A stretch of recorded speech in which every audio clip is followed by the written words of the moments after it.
that I shouldn't have been watching. Then you got to see Paw Patrol. Yeah, yeah. Age 7. Yeah.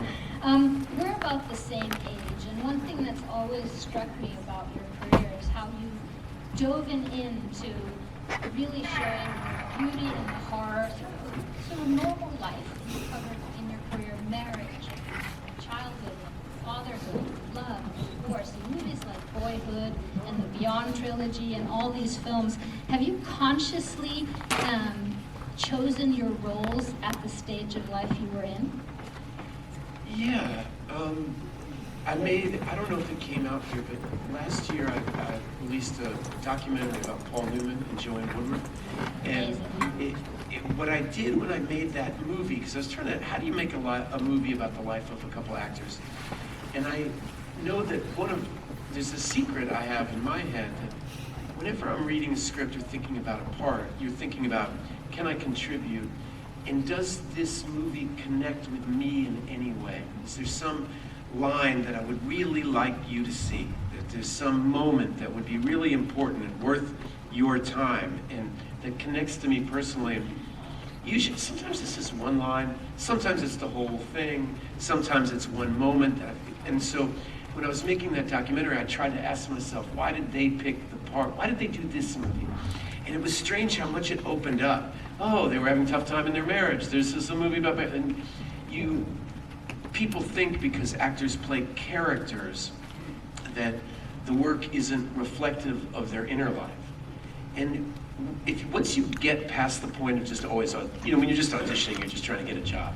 But once you have some selection process of the parts that you choose, that's exactly what you do. There's political things you want to be contributing, or personal things you want to be contributing.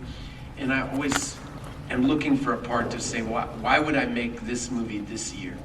Like your amazing work with Linklater. I mean, that's decades in the making. You did both with Boyhood and with the Beyond trilogy. I'm curious about how those 20 years looked, how your correspondence was. Was Richard like calling you and say, hey, I had a baby, we had to put that in the next movie? And was this all written between you? Yeah, I mean, we made Boyhood and Before Sunrise, Before Sunset, and Before Midnight all at the same time, really. The Before trilogy lasts 18 years and Boyhood lasts 12, and we were working on them simultaneously. And so there were many nights of my life for years that would end. I had this dog all the time, and I used to call Rick when I'd walk the dog late at night, because he's always a night owl. And we would just chat and talk about Jesse and Celine, or talk about Mason and what the families were happening. And those were two places, almost like a bucket, where you could put aspects of your life into that you thought might be relevant to those works. And there's a rumor, I don't know if you can say it, but that you're working with him again? Yeah. Yeah? Can you tell us anything about that? The truth of the matter is, we've been working together. He has one humongous idea that if we make it, we'll be here in Stockholm and it will be the greatest film of all time. Oh, wow. We've been working on it for about 15 years, and I'm finally old enough, and we're really trying to finish it. So this is not the one where Jesse does great projects with his adult daughter. That would be a cool movie, Yeah? too. Yeah. You were the Explorers when you were 13, then Dead Poets when you were 18. You were a huge teen idol with Reality Bites. How did you survive that as unscathed as you seem to have? Childhood fame. Well, I appreciate that you say appear, because I certainly don't feel unscathed. I met Stellan Skarsgård here last night, and I was incredibly moved by him because he started really young too. Same trajectory. And he has so much joy and interest and curiosity about people and work and things, and I find that extremely compelling when people don't kind of give in and look at the job like a business or work, or it's incredible challenge as you get older not to be very suspicious. You run into a lot of people with impure motivations at every walk, at every turn in life, in any profession. And the film business sometimes brings out the best in people and the worst in people. And it's very easy to lose the kid in you that sees a crowd like this and wants to perform and says, hey, we're alive right now in this moment. I want to sing a song. I want to dance. Check this out. This is a great line. Hear this. And that little voice inside of you that wants to do that, I think is beautiful, and I think is extremely interesting. The value of getting older is you can add experience to that. If you can keep the joy and curiosity alive, you can add it. You know, confidence only comes with experience. Until you really know what you're doing, you're just pretending to be confident at it. And then real confidence sets in after you have experience in it. So if you can keep the joy of it alive, then you can really maybe do something really interesting. But like someone like Peter Weir, I understand that he was monumental for you as an 18-year-old kid doing this big movie. What were some of the things on that film that sort of prepared you for? Peter Weir, for those who don't know, Dead Poets Society. He directed Dead Poets Society, but he's a genius. I mean, he's a great master filmmaker. He did Master and Commander and Truman Show and Witness and Gallipoli and Picnic at Hanging Rock, a million wonderful movies that he modeled for me the aspiration of how to make populist art. There's a certain kind of art that is truly avant-garde and truly breathtaking and boundary pushing. And then there's a certain kind of art which is Raiders of the Lost Ark, which everybody loves and we all kind of enjoy it. And then there's this middle path where you're really trying to communicate with a lot of people and give them the things that they need, but you're also trying to be innovative. And I think people like Peter did that. He did that with his whole career and showed that it could be done. He takes the audience into consideration, and he would walk us through Andrew Wyeth books and talk about photography, and he did, to be really specific, he did the most amazing thing, which was, I had the character in that movie and I we're roommates in this prep school, and we're supposed to be best friends. And so he challenged us to write 3 different 3-page scenes about how our characters became friends. And then he took out the day out of days, they call it, what we're shooting when. And he showed us what day we were going to shoot that. It was like 74 part B. You know, it's an unscripted scene. And we had 2 weeks to hand him in these 3 different versions of the scene. And he picked one, and we shot it. And it's not in the movie. But he, afterwards he goes, well, that was a great scene, how do you feel about it? And we were like, we really like it. And I realized right then that the mission of that scene was for us to become friends and be creative together. That was what he was doing. And the positive manifestations of what happened in that scene came out in other scenes through our intimacy and comfort with each other. Because it's really challenging to write together. And there I was, 18 years old, and Peter Weir's filming a scene I wrote. Yeah. And it was really thrilling. And I'll add this little thing.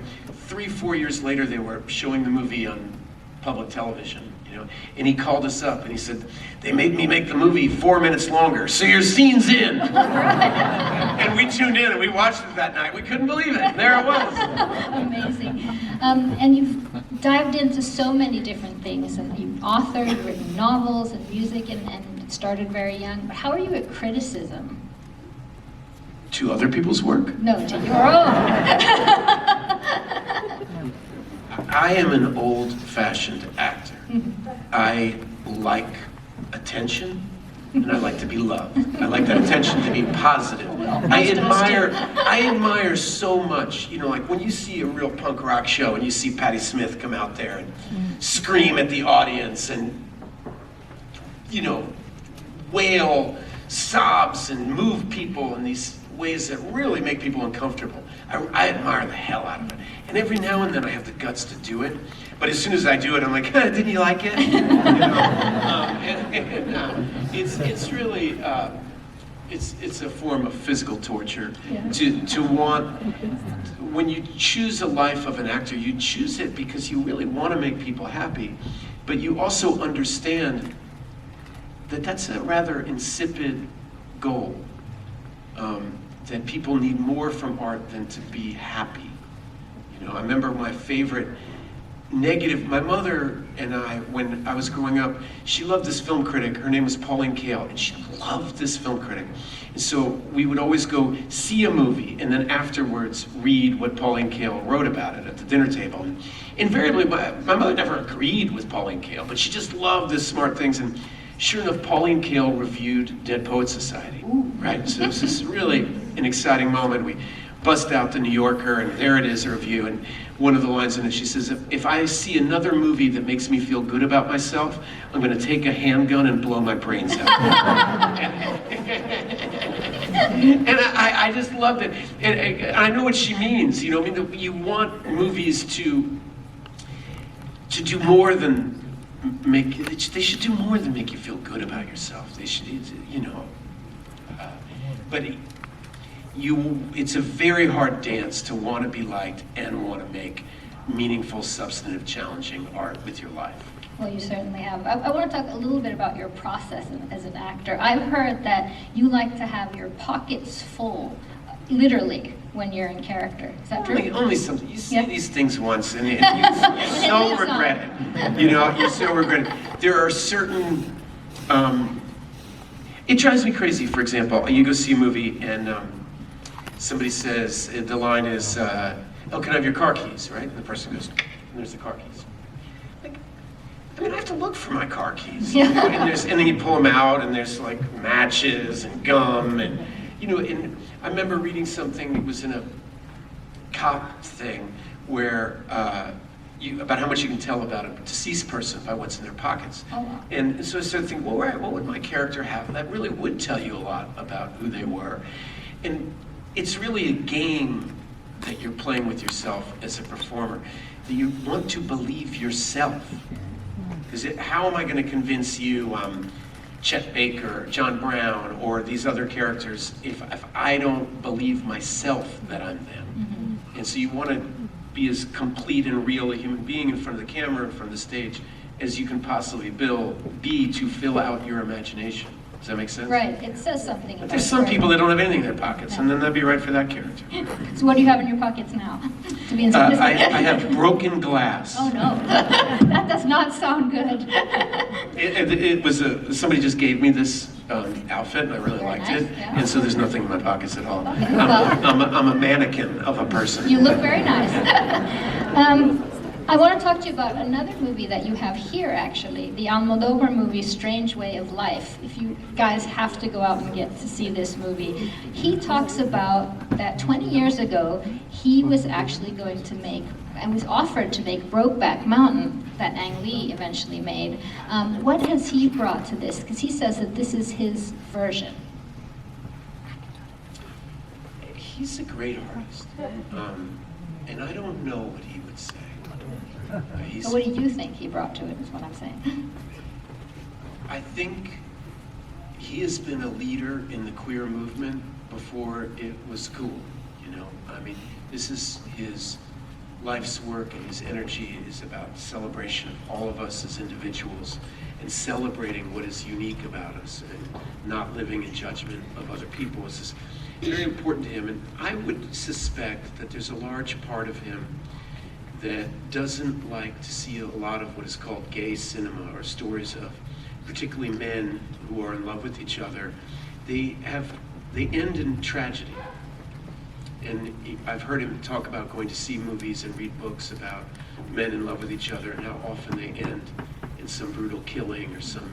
And he wanted to make something that didn't end that way. That maybe they'll live happily ever after. Nice. Yeah, I thought I think you have over 80 movies that you've acted in. So if you'll indulge me, we don't have time to do that all now, but if you'll indulge me in sort of a lightning round, I'm going to say some names of actors you've worked with, and you just, off the top of your head, tell me what you think of. River Phoenix. So River was my first scene partner, and we learned about acting together. I mean, I could talk all night about River. You know what?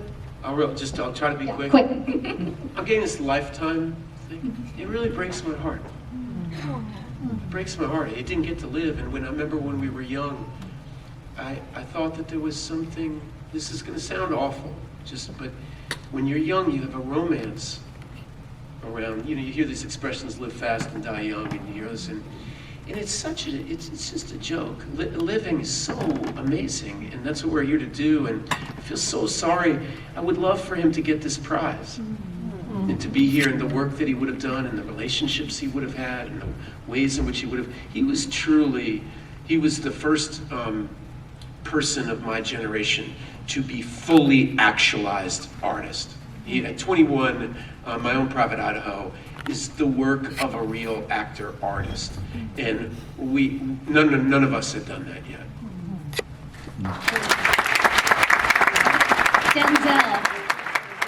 Denzel is probably the greatest actor I've ever experienced. I mean, the power and force of his imagination, the wit, the humor, the intensity, and the commitment. I think it's very hard to even, unless you've done it a little bit, to sustain that level of commercial excellence. Start talking about populist art. He's been a movie star for 30 years, and he's a great actor. He's not an action star, he's not a comedian. All those things are wonderful things, I love him, but he's a great actor, and he's a movie star. And it's impossible to do for 3 years in a row.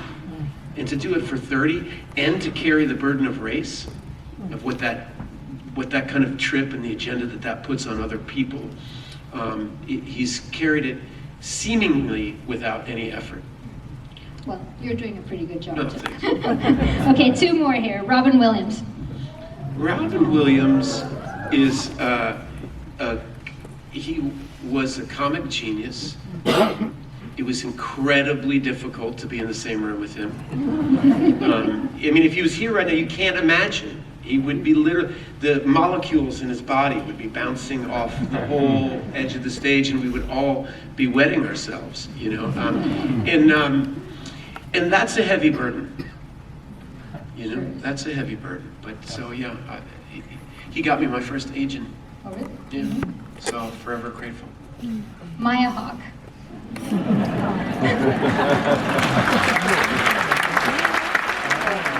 I don't know if she feels this way, but people often ask us what it was like to work together.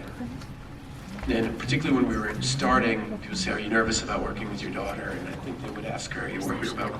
And we finally came to each other like, "Are people saying this to you? Like, should we be?" It's clearly seeming like this is something other people think we should be nervous about, but we weren't. And the greatest thing happened about 10 minutes ago, right before I walked up here, is I realized that my work is really important to me. And it's forever tied with her work. In the thing of my little reel, there was Maya. And the work is really, it's a part of me. And I'm so happy to share it with her. And to see her face up there as a part of what people think of as my work. And to see it connected to her. So I don't know what else to say except. Well, I was wondering, since you've made this amazing movie, if Maya would join us. Yeah?